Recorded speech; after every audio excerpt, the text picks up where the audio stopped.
I had a conversation with a man who was referred to as the future of America. He is a young man who can be the future Attorney General, the future Director of the FBI, the future Secretary of Defense, or the future President. They consider him to be the future of the United States. We had a conversation over the phone. I was really shocked by his remarks.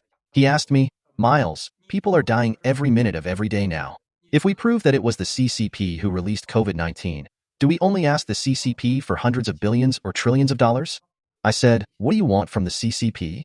He said, "We want the CCP's lives for compensation." Through the great trial? He said that's not possible. He said, "I remember something you told me 2 years ago. What the CCP fears the most is taking down firewalls, and secondly, they're afraid of confiscating the assets of their children abroad." He said, "We have to do it now. We're not going to wait until we are talking about money compensation, which is only a small part of this." Wow, I've noticed he's grown a lot over the last 2 years. Don't you agree? So, my dear fellow whistleblower movement fighters, this demonstrated the significance of the Rule of Law Foundation. What does the Rule of Law Foundation do? It is legal. It is legit. I, Miles Gua, can't do whatever I want here in the US. The chairman of the Rule of Law Foundation and society are Americans. They are Americans. We are not, right? Don't get me wrong, fellow fighters. It's asking for $190 billion. This is an official Rose Garden statement, that is, a presidential statement. I've heard that the people around the president are so angry.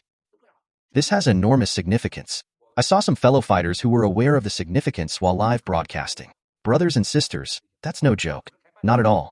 So, the penalty clause is $20 trillion. It's close, but it could be higher or lower. It's about the right number.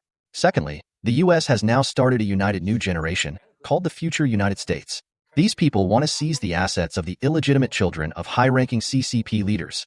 And I suggest that the US Supreme Court issue a court order to these big companies to account for all their transactions with the CCP over the years, including their communication records. In this, they can find out the stolen wealth of Chinese people, which was held in private names and family trusts.